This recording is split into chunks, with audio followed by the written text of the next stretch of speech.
ଚିନାମାଡ଼ିପଶି ଉଚ୍ଚ ବିଦ୍ୟାଳୟର 44ତମ ବାର୍ଷିକ ସମାରୋହ। କେନ୍ଦୁଝର ଜିଲ୍ଲା ପାଟଣା ବ୍ଲକ ଅନ୍ତର୍ଗତ ଚିନାମାଡ଼ିପଶି ସ୍ଥିତ ଲକ୍ଷ୍ମୀନାରାୟଣ ଉଚ୍ଚ ବିଦ୍ୟାଳୟର 44ତମ ବାର୍ଷିକ ଉତ୍ସବ ପ୍ରଧାନ ଶିକ୍ଷକ ସାଧୁଚରଣ ପ୍ରଧାନଙ୍କ ସଭାପତିତ୍ୱରେ ଅନୁଷ୍ଠିତ ହୋଇଯାଇଛି। ବିଜ୍ଞାନ ଶିକ୍ଷକ ପ୍ରଦୀପ୍ତ କୁମାର ଷଡ଼ଙ୍ଗୀ ମଞ୍ଚ ଆବାହନ, ସ୍ୱାଗତ ଭାଷଣ ଓ ଅତିଥି ପରିଚୟ ପ୍ରଦାନ କରିଥିବା ବେଳେ ଦୋଳଗୋବିନ୍ଦ ମହାନ୍ତ ବାର୍ଷିକ ବିବରଣୀ ପାଠ କରିଥିଲେ।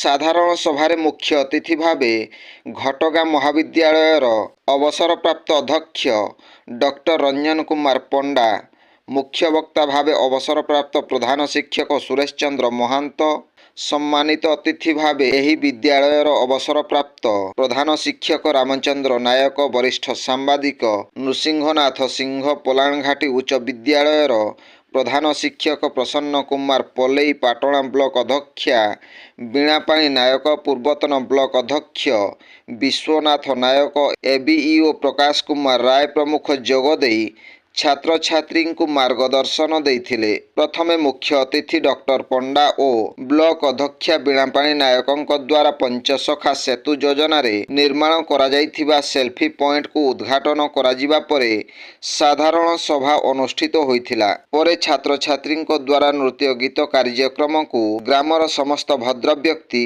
ଉପଭୋଗ କରିଥିଲେ। ବ୍ୟୁରୋ ରିପୋର୍ଟ, ଜନଜାଗରଣ ଓଡ଼ିଆ।